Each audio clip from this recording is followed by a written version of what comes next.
Hey there, you're listening to BD4, where there's no better way to get your Yankees and Knicks analysis. Yanks every series, Knicks every game, and MMA on occasion. Here's your host, RJ Carbone.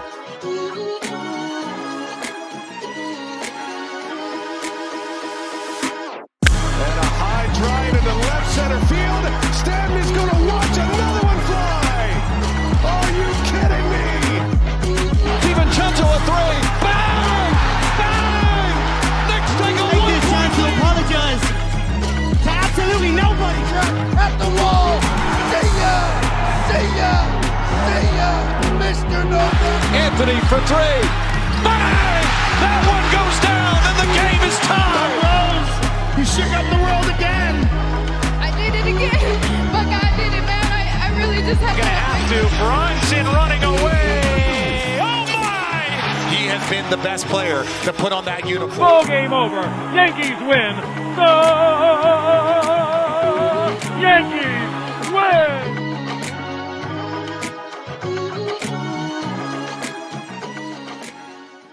All right. Well, welcome to the show, everybody. Episode 818 of the podcast. We are doing audio only. Let's get right into it. Let's get right into this one. This is Monday morning as I record this one. The Knicks took a loss on Friday night, so it's a couple of days after that loss to the Clippers in whatever they call their new arena, their new gimmicky arena. This was a game of runs. You know, the Clippers started hot. The Knicks were ice cold. Then the Knicks got red hot mid-first quarter. The Clippers got cold. But then the Clippers finished the first quarter hot. Second quarter was kind of the same thing where the Knicks started hot and it went back and forth for a little bit. Third quarter was all Knicks. You know, the Clippers went into a dry spell. They only scored 19 points. And then the fourth quarter, the Knicks went into a dry spell where they only scored 17 points. And it was a rough watch. And so the Knicks eventually lose 105-95 in a throwback game. I mean, that is talk about a score from the early 2000s. That is a throwback. And this, listen, it's going to be a short episode. And a lot of these ones are going to be short. This is life without Jalen Brunson. They scored 95 total points. All five starters took 12 shots or more. Cat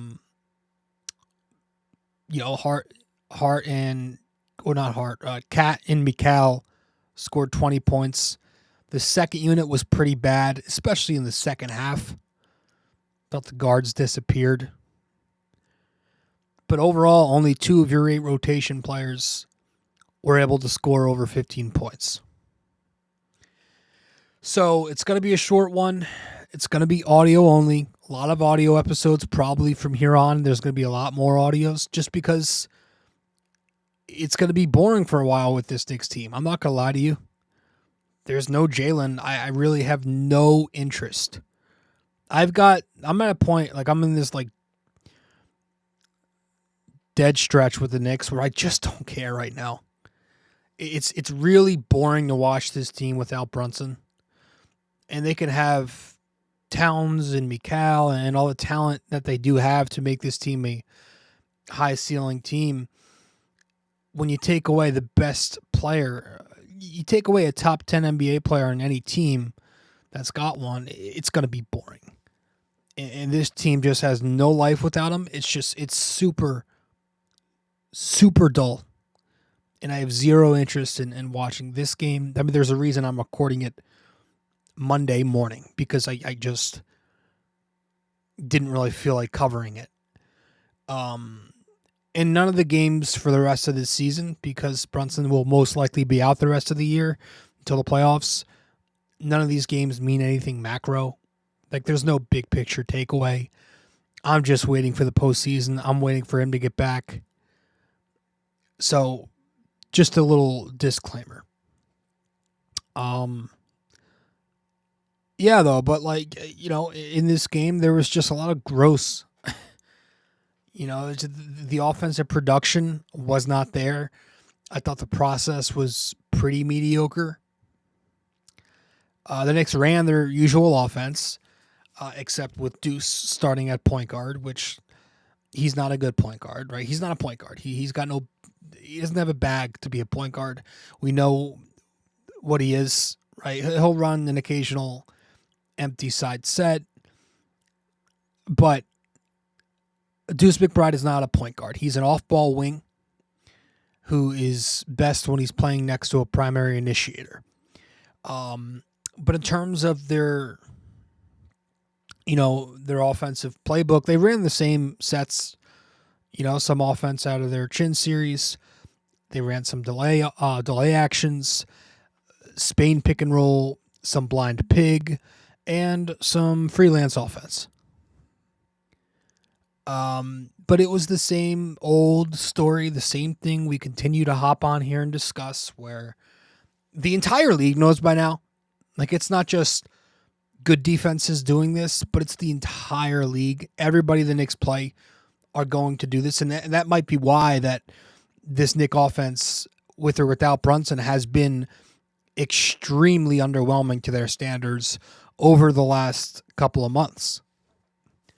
And it's because they continue to be effective versus these cross-matching defenses, right? These switching defenses that throw their wing onto Towns, and they're big. They're able to hide on Josh Hart because Josh Hart's not a threat. And so you saw in this game a lot of help being sent to Towns drives with Batum and Zubac. And then there were a couple of times where Towns was able to read the help coming, and he made a pass to Josh Hart, but Josh Hart continues to be super hesitant to take the open look that he gets when the big drops off him, and that hurts the offense. How many times this year has Towns been neutralized because he's got a wing on him, right?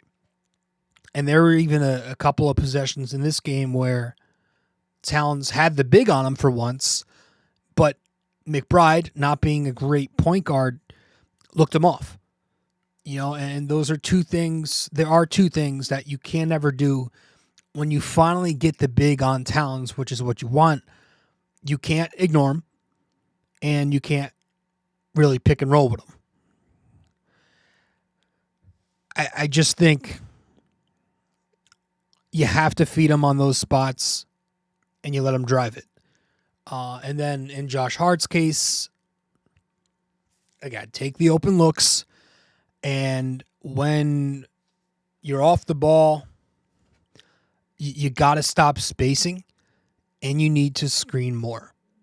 You need to screen more.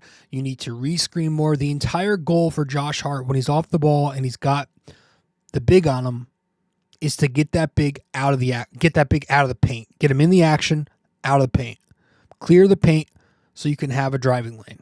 And there were just too many times, once again, in this game where you had Josh Hart spacing, or he sets a screen and then he spaces out. But you can't do. You got to keep screening. Screen, re-screen again. He has to be in pick and roll. The whole point is to get the big up out of paint help. So that was the offensive side of it. Mikal Bridges was good. 22 points, 5 assists, shot 8 for 12 from the field.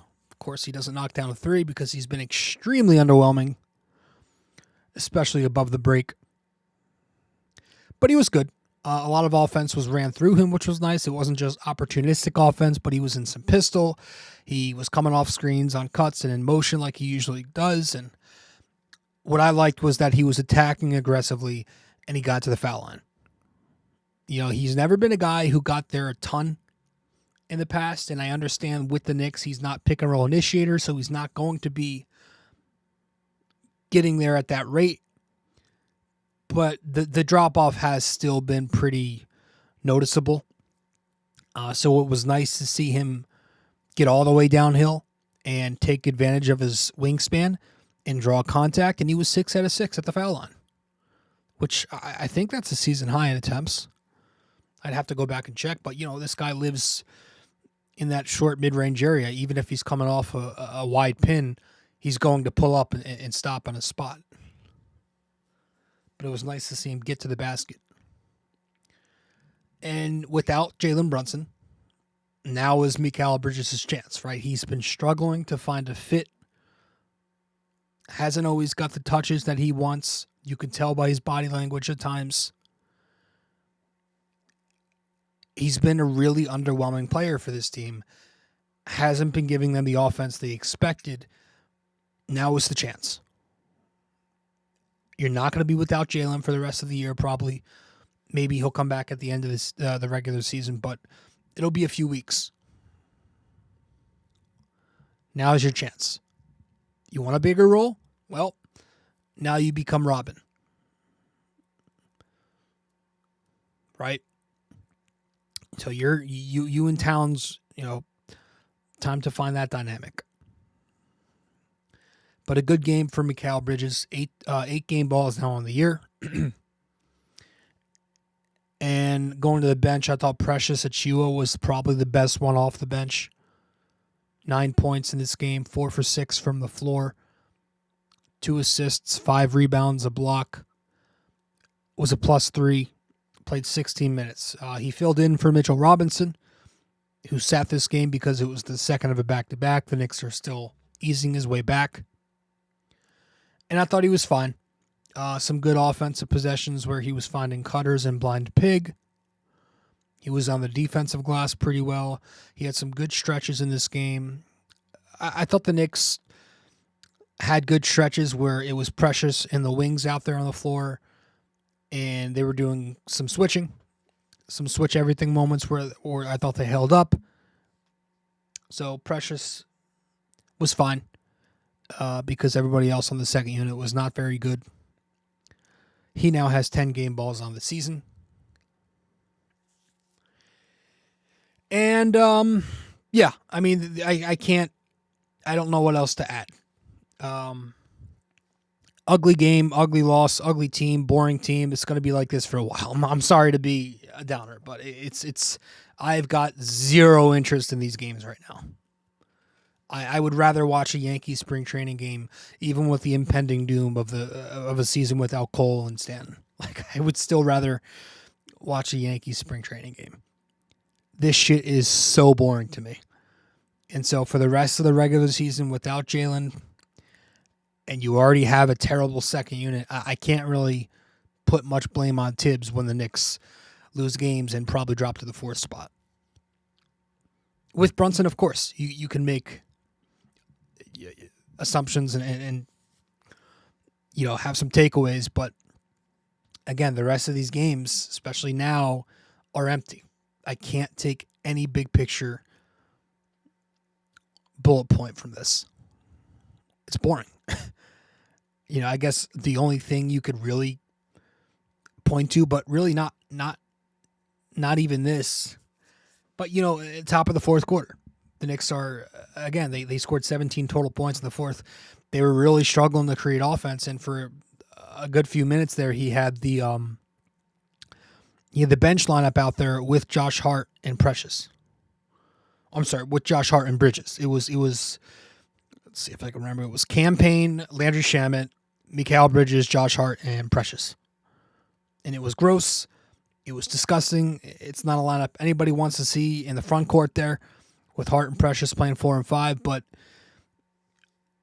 you want better spacing, but again, unless you want, because who's realistically going to come in there? Unless you want OG to come in, and if you want him playing 40 minutes again on the second of a back-to-back, then people would bitch about that if they lost.